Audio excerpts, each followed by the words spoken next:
Thank you very much indeed. And it's a great honor to be here. As I've said to a number of the people here, I feel a little bit like a child in a sweet shop. Fascinating. And so after having heard philosophical perspectives this morning, I thought good to talk a little bit of theology for a little. And particularly at this time of Easter, the question of incarnation, because I think time and habit have sometimes dulled our awareness of just how unique the claim is that of the incarnation, that becoming one like us in all things but sin, Christ has irrevocably entered the lives of all of us. Now, if you think about it, we don't hold that what Christ assumed, the incidents that he was assumed, were restricted to those of time, place, gender, ethnicity. Because otherwise we would say that, well, Christ was only the savior of 33-year-old male first-century Jewish craftsman living in Palestine. We've never really run that line, and rightly so. But instead, theologians have long been fairly comfortable with the concept that while Christ had to be contingent and limited, and even assuming the limits of death, to become incarnate, the act of salvation wasn't bound by these limits, but actually extends to all of us.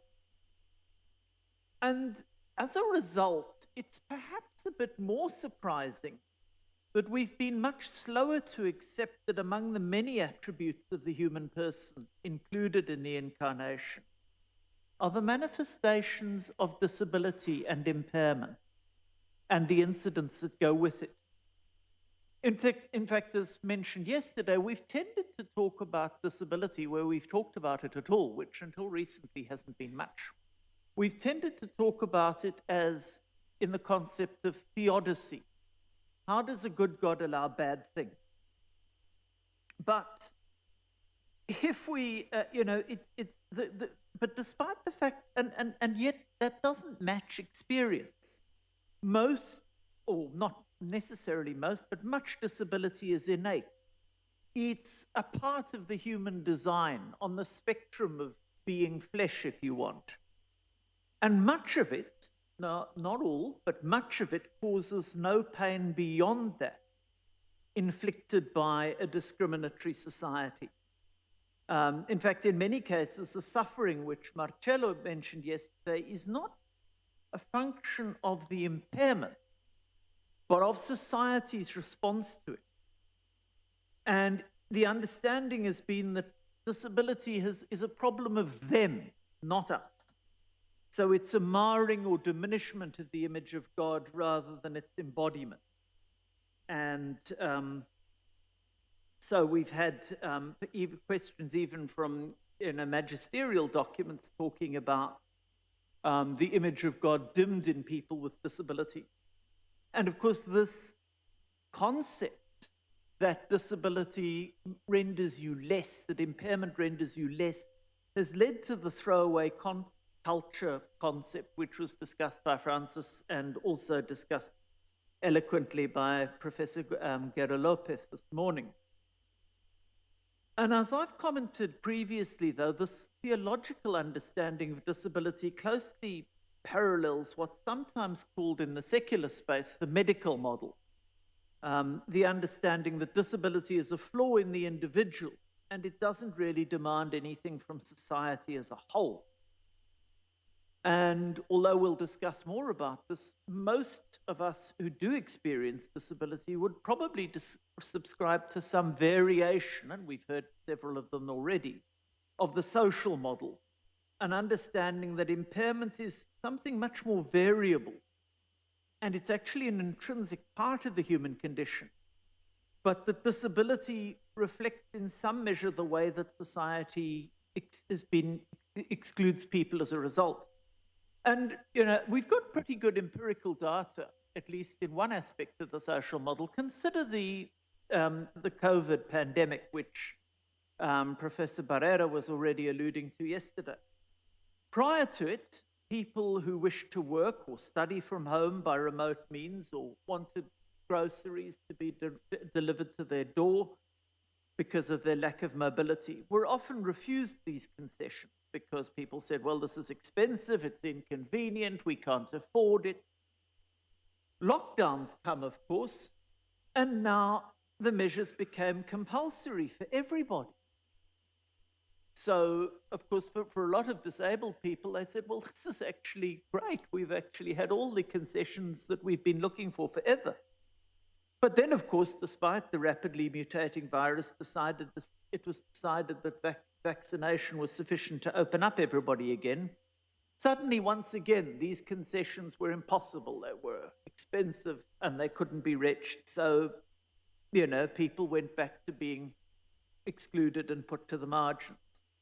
So it was society itself, regardless of its definitions or its theoretical concept of disability, who made clear who was included and who wasn't. And it was left to disabled people ourselves to then form mutual aid networks to assist each other where we could. And of course, all of this points to a truth which a lot of people have found fairly unpalatable. And that, that impairment, whether it's innate or acquired, and lack of function of body and mind is actually a part of the human condition. We are fragile, and we suffer injury. We are also born with a variety of possible things. I mean, take my visual impairment, for example. There's nothing acquired about it. This is the way I was designed. But it's also, to some extent, the measure of every human. All of us were born without the ability to speak, to see clearly, to reason, to control basic bodily functions. And of course, if we live long enough, we will likely die that way as well. And so, this is so this is where the issue of inclusion, which was the European version of which was so eloquently described by Professor Pozzo yesterday, isn't really an issue for many of us. The question is how each person who's limited is offered the support they need as an individual in the light of their own limits. And of course, that means that age and issues around that are absolutely in point here. And in that case, it's worth looking again at the recently, which was released too late for it to be included in the text of my speech, but I mean, the recently released document Dignita Infinita from DDF. And it rightly decries the throwaway culture. But unfortunately, I would say that for many of us, it also misses the point in the sense that it talks of disabled people as objects of charity. It doesn't really talk of people as collaborators. It's still an us and them document. It doesn't talk about us collaborating together in the vineyard of the Lord, regardless of what our limitations and our disabilities may be. And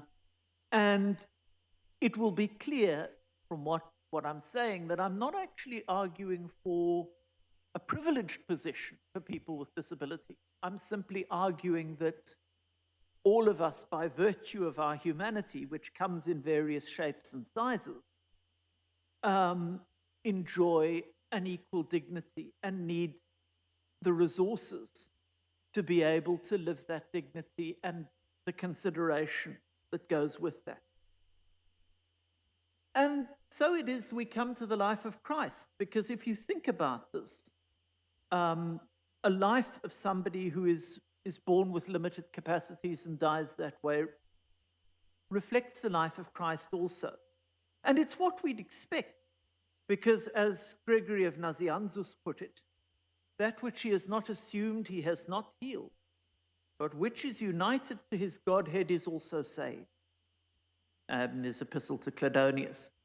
So we devoutly picture the newborn Jesus lying in a manger wrapped in swaddling bands, as Luke 2:12 puts it.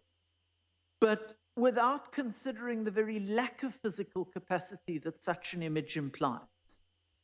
Jesus, like any other human baby, was loved into existence. He was cared for through his childhood, and he bore all the incapacities that come with human birth and maturation.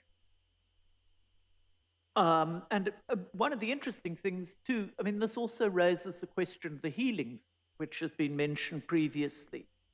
And one area of Jesus' incarnate life is talked about is the healing. And what does this mean? Does this mean that disability or illness is not part of the plan of God? Now, leaving aside the question of whether disability equals illness, and I think there's a very good argument that it doesn't, because most of us who are disabled, or many of us, actually, it's constructed that way.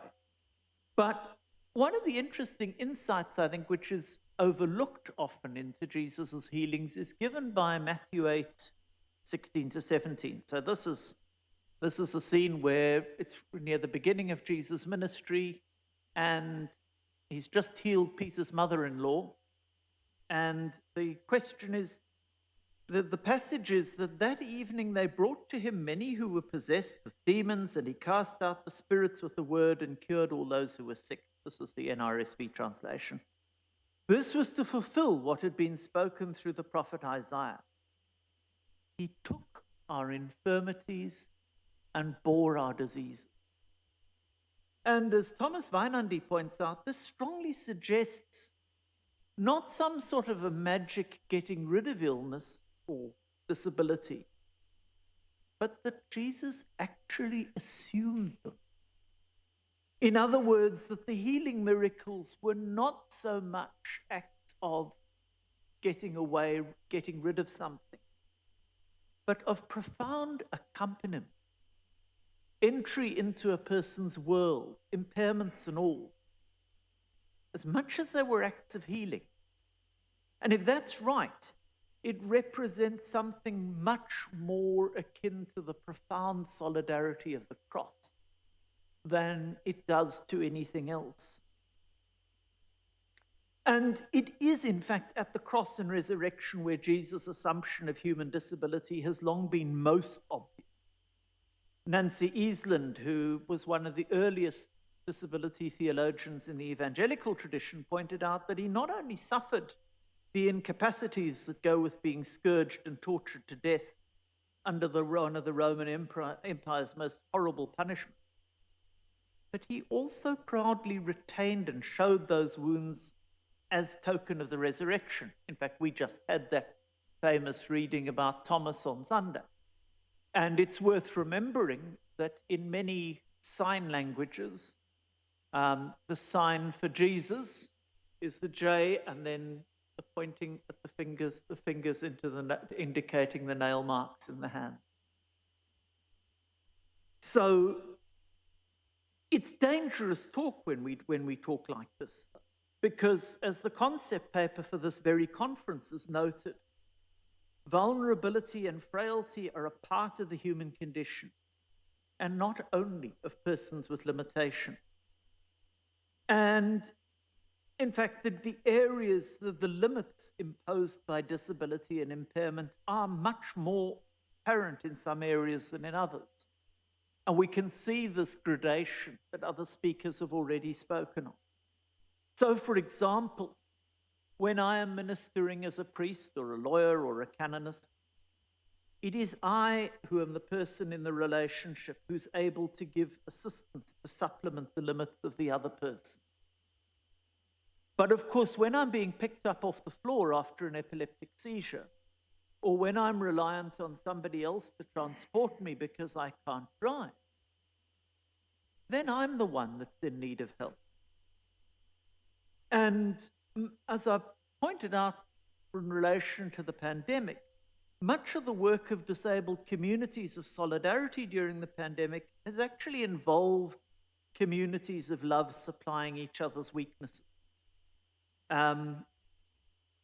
As a Jesuit, of course, and having just been through tertianship and done the spiritual exercises for a second time in their full 30-day glory, Ignatius finishes off his contemplation to attain the love of God with the wonderful line, love consists in mutual, he starts the contemplation, love consists in mutual communication.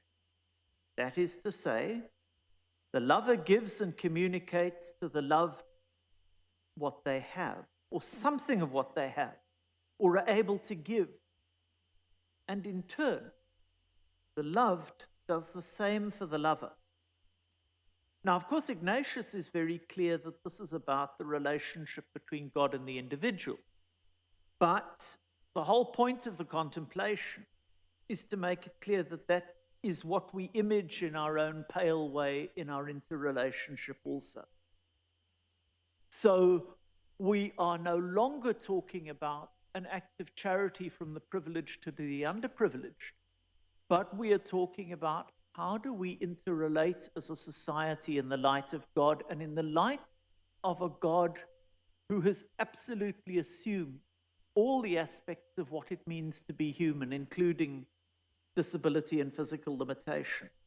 Sure, Christ hasn't assumed all of every possible disability known to man, but then we understand that the incarnation goes to the whole of humanity, despite the fact that not all possible variations of humanity were assumed in the incarnation.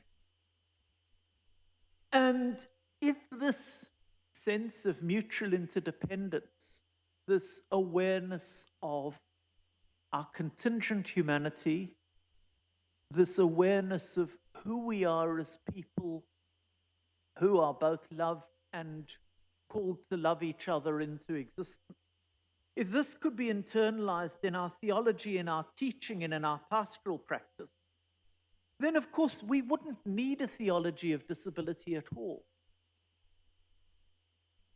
We would not need to say, what does it mean to be out there, the limit, if there are no out there in the limits. As Pope Francis has said, we are a church that lives at the peripheries and places the peripheries at the center. If all humans are limited in various ways, if the incarnation entails a radical acceptance by Christ of all human limitations, including disability, and if church and society are prepared to live that vision, helping each other in the love of Christ and bearing each other's burdens, and so fulfilling the law of Christ, as Paul says in Galatians 6:2, then the question of how do we protect and include disabled people as an other wouldn't arise. It becomes a mutual empowerment. And that's something that that we heard in our very first speech.